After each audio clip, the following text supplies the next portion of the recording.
So here we are, chapter 3 of My Christianity, Christianity for the 21st century. Christianity is not about stories, thoughts, and beliefs. Probably beliefs is the strongest thing there. There's a quote that I have which goes, "Don't believe, be love."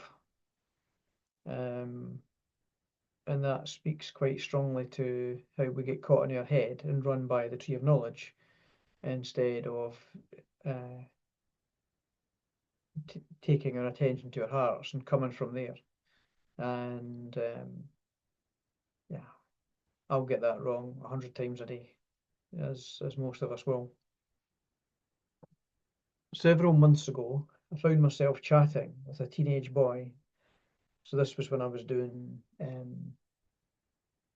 some voluntary work and working with a particular family. Several months ago, I found myself chatting with a teenage boy about his high school subjects. When I asked him what subject he would be missing at the moment due to being suspended from school, he replied, "Religious education, but there's no point in doing religious education. I don't believe in religion anyway." I said to him that the way I see it, we are all religious, whether we realize it or not. But that, in my opinion, most people don't really understand what religion means anyway. It seems to me that most people think that it's about believing in this historical story or character or that one, or this religious book or that one, and then they sometimes get so caught up in following these characters and books that they don't follow what the characters and books are actually teaching. In fact, some become so identified with their belief that it becomes a major part of their personal identity, and they end up resenting other beliefs and religions. And they end up resenting other beliefs and religions, going on to cause all sorts of trouble and fighting in the world. I went on to explain that to me, religion is about how we gradually adapt back to being our pure self after having been derailed in childhood, saying that we end up doing this derailment to manage the world and feel safe. I continued by explaining that this happens regardless of whether we are religious, in the usual sense of the word, or not. As you can imagine, he looked at me as if I was a bit weird, but I could also tell that he was giving some thought to what I was saying. I continued by saying to him that as I see it, he was religious, but not in the way that schools and society teach what religion is about. That part of his religious moral compass seemed to include looking out for others and acting against the oppression and injustice of their situation, as that was what he had been sent home from school for doing, sticking up for somebody, albeit that his sending home was due to the attacking way that he'd gone about it. For me, this short scenario demonstrates exactly what we have seen going on for centuries. Evil being used to resist evil out of individual belief of what is right and wrong, instead of being guided by something greater and wiser. So again, that tree of knowledge, right and wrong. His face changed and screwed up a little as he pushed his head forward into the thought, contemplating what I was offering. And then he said, maybe, in a less dismissive, but rather questioning voice than before. With some annoyance in his voice, he moved on to why he had to learn about other religions when he had no interest in them and wasn't even interested in Christianity. I explained that we live in an increasingly mixed cultural world, and so it's helpful to have a broader understanding of the people around us. Maybe I should say this boy was about halfway through high school, to give you a kind of an age feel for him.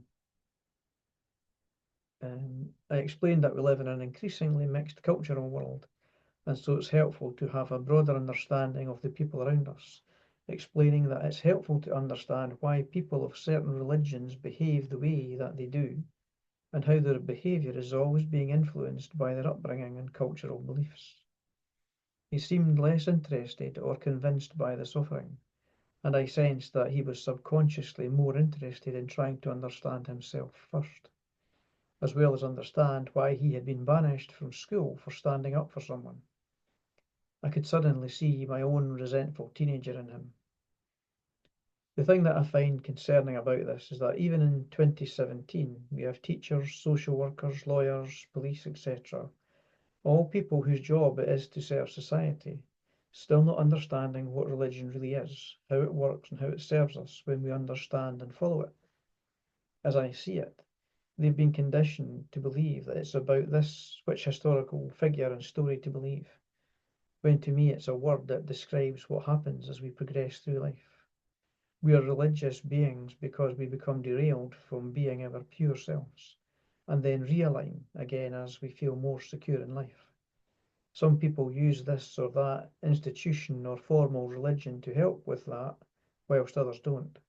But it is essentially about development and behaviour relative to security. This is why it happens without any religious affiliation involved. This is why it also happens without any religious affiliation involved, as it did for myself. It's also evidenced by the fact that most people naturally try to be nice and kind and good, because that is essentially their true spiritual nature.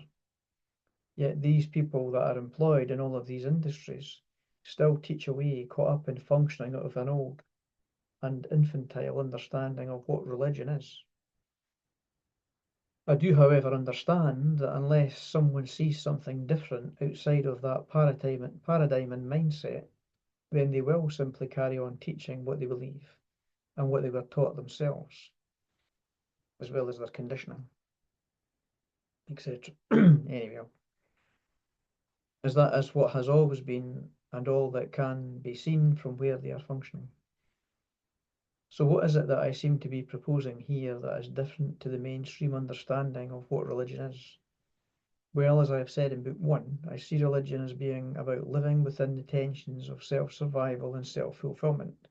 Self-survival mode, self-fulfillment mode, and we flux around in here, where we constantly flux between the two and gradually develop towards spending more time at the self-fulfillment end, eventually seeing the self's place as being aligned with and acting in service of a greater being, as long as our neurological defense system feels safe enough for us to do it, that is. This process having evolved because we come into the world pure but ready to adapt as required to survive and cope with the world, taking whatever physiological form and other psychological, etc., form required to survive. And then, actually say psychological, taking whatever psychological form required to survive. And then secondly, being awakened towards being able to be more of who and what we truly are as we feel more secure. For most of us at this time in history, that change tends to be at midlife, and is why more and more people are experiencing midlife crisis as this progression gets restrained by external and internal factors. In my own personal experience, this sense of security tends to come from feeling more materialistically and financially secure, and from eventually seeing that there is more to life than what money can give us. This present-day reality is perhaps particularly poignant at this time in human evolution with the current midlife generation, because from what I can see, the younger generation is not so likely to get to the same place of security by the time they reach midlife. This is why we need to take advantage of this current situation at this time, and why I'm trying to get this understanding and knowledge out there into mainstream society. I believe that we have a limited window of opportunity in which to tip the scales in the right direction rather than regress back to lower and former levels of functioning, as often happens with us individually in midlife crisis. The world is in crisis in many different ways and seeking to make a quantum leap, but as the situation can't be seen for what it is just as likely to regress rather than it is to progress. When people are in midlife crisis, they either regress or progress, and with most regressing as they do not manage to find the new womb that can hold, nurture, and guide them. This new womb, however, has the potential to contain and nurture them further into the new reality that they have begun to seek and perhaps experience. For some reason, however, managed to progress because I began to see that the disturbances had a productive and informing outcome and were trying to help me break through to something more.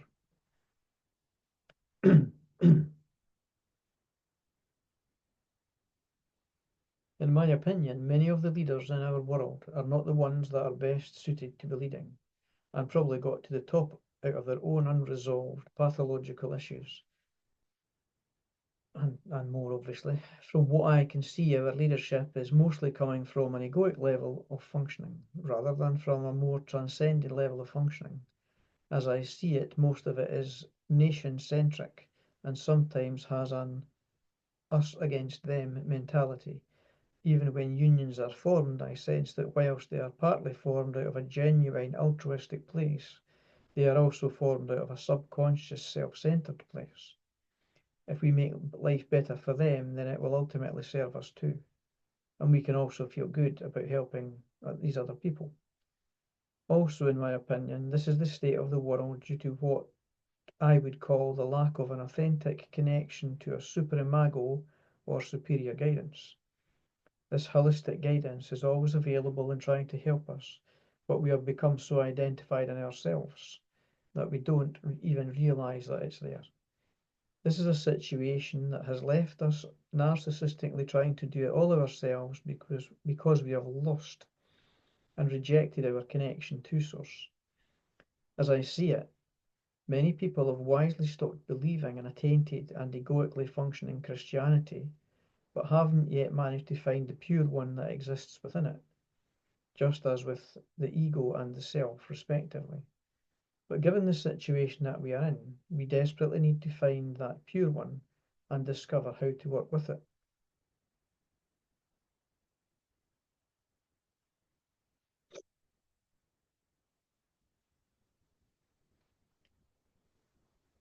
Most of us eventually get to a place where we want to make a difference and make the world a better place. But unfortunately, we are all tainted and contaminated by our own childhood sufferings and personal pathology, and this distorts us from getting it right. If we could learn how to connect to Source directly and be led by that instead of investing in ourselves and self-knowledge or being misled by other people, then perhaps we will have more success. 2 Kings chapter 18 verse 31 of the Bible says, "Make peace with me and come out to me." Sorry. "Make peace with me and come out to me. Then each of you will eat fruit from your own vine and fig tree and drink water from your own cistern."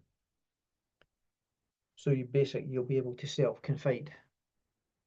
Self with small s, but also more so large S, as in kind of higher self again, connecting to something wiser, higher, greater, instead of that little loop that plays around in here based on uh, our own personal history, culture, tribe, conditioning, etc., mindsets, coping mechanisms, maintaining cycles, projections, shadows, transference, all of the ways of psychological functioning that try to run the show. We can learn to do this instead. Rudolf Steiner, the famous philosopher and founder of the religion anthroposophy, I always struggle with this word, explains it as how he eventually needed to have his own autonomous way of perceiving and connecting to spiritual guidance.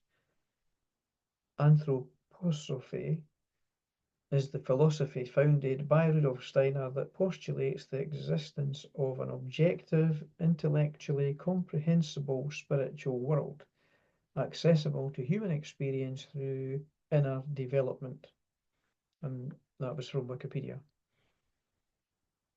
Anthroposophy, meaning, am I saying that right? Anthroposophy. Anthroposophy, meaning the wisdom of the human being and the anthropos theosophical society, being an association of people whose will it is to nurture the life of the soul. Much the same as what I'm saying. Not just in relation to the individual soul, but also applying this approach to the collective in our society, and on the basis of true knowledge of the spiritual world. But then what if I'm wrong and but then what if I am wrong when I say that the young adult generation are not so likely to reach midlife crisis due to success, materialism, and financial security, and therefore do not end up being in a position to make the leap to the next level? What if the situation that we have created is forcing them to be more humble by being less self-esteemed and less materialistically successful in life, less money-driven, and career motivated? What if these are signs of change and we just aren't seeing it for what it is? What if this is not simply psychologically depressed society being medicated to cope by the health system that is ignorant of this progression in human development, and is just a less self-righteous one that is not yet seeing that it is being forced to be more humble and righteous than self-righteous? That perhaps is the birth of something new that is yet to self-realize that it is almost a quantum leap of humanity in process. What if there is nothing wrong in that this is something going right? What if we had more faith that something greater is going on? Sorry, what if we had more faith that something greater is doing the driving and that our job is to align with it rather than wrestle in ignorance, like a backseat driver that doesn't realize that the driver knows what they're doing? What if we shouldn't be trying to get back to the way that it previously worked? What if this global breakdown is just a great big humanitarian birth canal that we can't see because we don't understand? Sunday, 12th of March. It's interesting to have been away from writing and thinking about all of this for a couple of weeks, simply focused on getting our driveway done and working away physically for a change. I was, however, also aware that I was away from being the usual self that I experience myself being these days.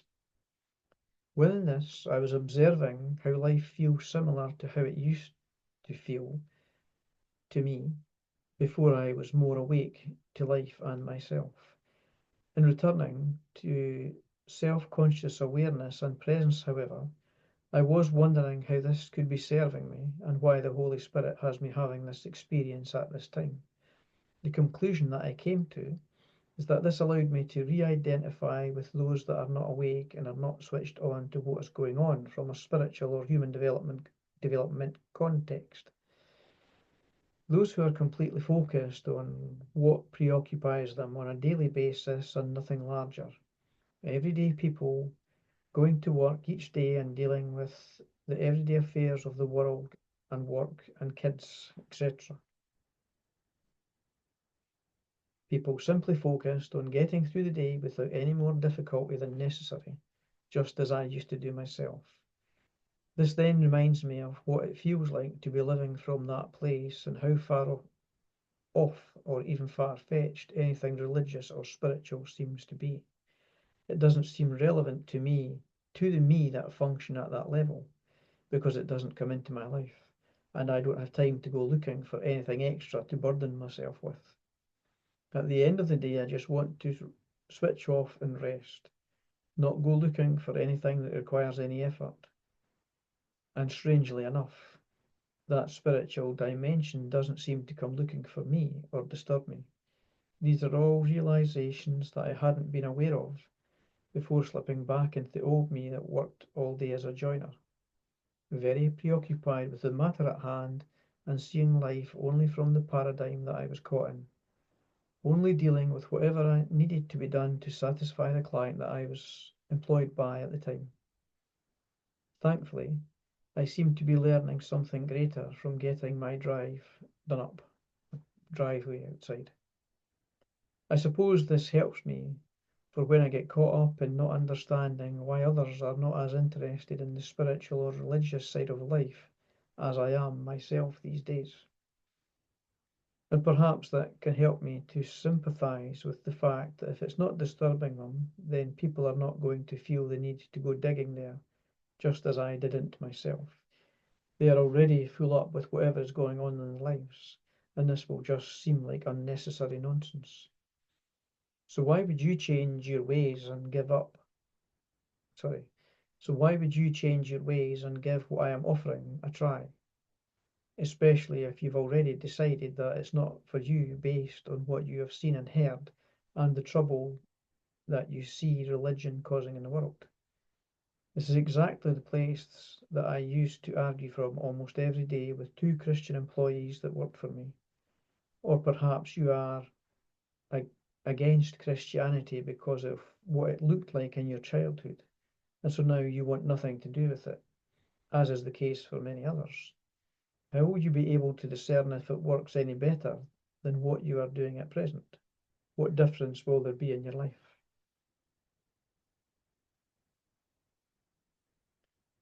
But then surely you are also looking for something else if you are reading this book. Perhaps you have happened upon this book as a response to your own subconscious, seek and ye shall find, without even realizing that this is what is at play, our inner holistic guidance usually being this subtle, just as I never saw what I was up to at the start. These are all very reasonable questions, and all I can do is respond to them from my own life experience.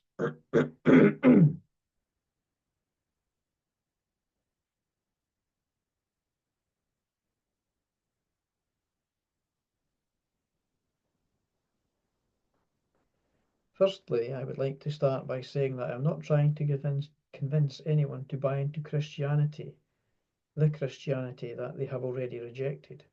I rejected the thing that is out there in the name of Christianity at the start of my crisis in 2005 when I turned to it for help and it didn't help me. The thing that is out there in the name of Christianity didn't respond.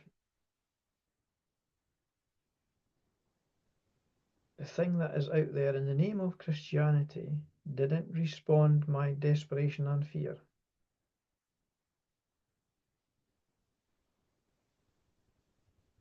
Someone I missed there. It didn't accept me for where I was and try to nourish and help me. It simply stood there holding its own mindset of who and what it was and forced me to take it or leave it. There was nothing loving and caring or guiding about its behaviour. It only wanted to prey on me and swallow me up in my moment of lostness. At that time, I found I was being offered to be too immature. Sorry. At that time, I found what was being offered to be too immature and literal and too narrow-minded for my inner embodied truth detector to accept. This was not just my tree of knowledge with its psychological disturbance at the illogic of some of what was being offered. It was also my tree of life experience of feeling no replenishing living waters or vitality. As you can see, I'm not really a writer or academic. At the same time, it was also too abstract and flighty and caused too much defilement within me for me to be able to accept. Again, that's me using what I believe to be that embodied Holy Spirit within us that will guide us in any and every given moment if we as self-conscious awareness take our attention to that, or in some cases if it's powerful enough that it forces us to notice it, it triggers us basically, but we understand the trigger in this case. Even back then, I was subconsciously trusting and following my embodied holistic guidance without realizing it fully. That is why I went searching for answers in other places, but answers that have eventually brought me full circle back to Christianity. Perhaps this is why I'm struggling to adapt and accept that there is a way of perceiving Christianity that is the way and the truth and the life, because there are old conditioned parts within me that get triggered by the thought of buying into something when part of me is alienated by it. The challenge as I see it is that whilst we wisely reject the inferior Christianity, we struggle to see the pure one and not reject it at the same time. It would be easier to come up with some new word that didn't associate with something that has been rejected and that alienates people. And that is what many others are unconsciously doing by creating new systems and groups. But that just feels manipulative and unclean within my spirit as I contemplate it, and it may even be self-righteous, given that it is about us doing what we perceive to be right. This, of course, contrasts with our trusting that it's all as it should be, and that we are just not able to understand it properly due to functioning psychologically. The way that it gets presented by those that also don't get it properly and aren't there yet developmentally, also contributing to the issue. With regards to church and what I see going on there, it seems to me that some people are going to church because that was how they were brought up, and it's just part of what they do, it's habit. They are partly defined by it, and it is part of their sense of self. It would feel like a part of them was missing if they didn't go. Some do it to avoid responsibility by putting everything into the hands of something parental, such as Jesus or God. Then I see others who do it just because it makes them feel better, and others again that do it out of psychologically telling themselves that they are better people than those who don't go to church. I see people who go to church because they are concerned about what happens after death, and others that want to make amends for their actions of the past. I see people that go for company and companionship, and because it gives them something to do on Sundays. Some people that go because it gives them a chance to be involved in something and to feel good about giving. In short, all sorts of people are presently going to church for a wide variety of reasons. Some are there in body only, some are there in body and mind, and some are there in body, mind, and spirit. For me, however, most people are too much in their heads, psychoanalyzing, psychologizing, and analyzing all that is being said and trying to understand and get it and make literal sense of it, when it is the spirit of what is being offered that matters, not the logic of it. Now that I know that there is a holistic guiding influence in my life that I can also evidence and demonstrate going on within others, going to church is a completely different experience from what I see going on for others, as above. Having just written some of the above, I see my cynicism and notice a counterpart arise within me that wants to offer something to balance the statement. A judgment is present that I am only seeing what is wrong or not so good, rather than see what is right and good. I can feel this part of me searching for the good things that I can say about people that diligently and perhaps Christianly do their bit for the church. The elders that perform their tasks and those that are always involved in making sure that things run well and are organised. This is maybe just a bit neurosis, as I'm suggesting. Those that compile orders of service and other literature. Those that set up slideshows and run them on the day, the task doers. But in what spirit do they do these tasks? Is it from the spirit of responsibility or the spirit of demonstration to others? Perhaps it's their genuine contribution to God's church and the coming of the greater kingdom, and wanting to contribute towards making change happen. Perhaps this is their genuine cross, but then perhaps they are unconsciously making it martyrdom, so as to feel good as they are functioning at the egoic level. But then again, when I have been on the chancel doing a reading or assisting leading in some way, I occasionally see something different. I see people so touched by the spirit of a hymn or overtaken by words that touch them so deeply that tears run down their face. I see this leaving them devoid of ability to sing due to the spirit of the word annihilating the ego self within them. I see them so overtaken by their resonance with the message that they feel seen by the words and feel felt at the level of their soul. And it is in these experiences that I sense a moment of grace and reconnection to Source,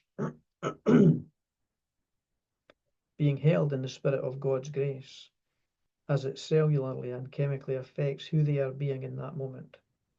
And I have had those experiences too, being engulfed and embraced by the divine before being returned down the mountain to spread the word.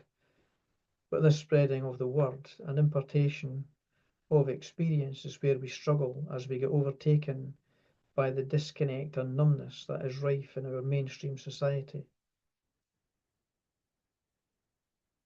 The identification in the mundane that saps the life out of us because we are no longer abiding in Him. We're no longer caught there, or feeling that vital connection to source energy. But most harmful and destructive to us all, I reckon, is not having something spiritual and greater to turn to for support and help, not having a sense of spiritual belonging and guidance available to turn to, and not having something to feel held in and feel held by, because that's what we need to help us from falling in the Garden of Eden every day. And the reason for having nothing is because we didn't realize that we threw the baby out with the bathwater and left ourselves with nothing to guide us back. But all it takes is the smallest seed of genuine interest to appear, and it will be watered.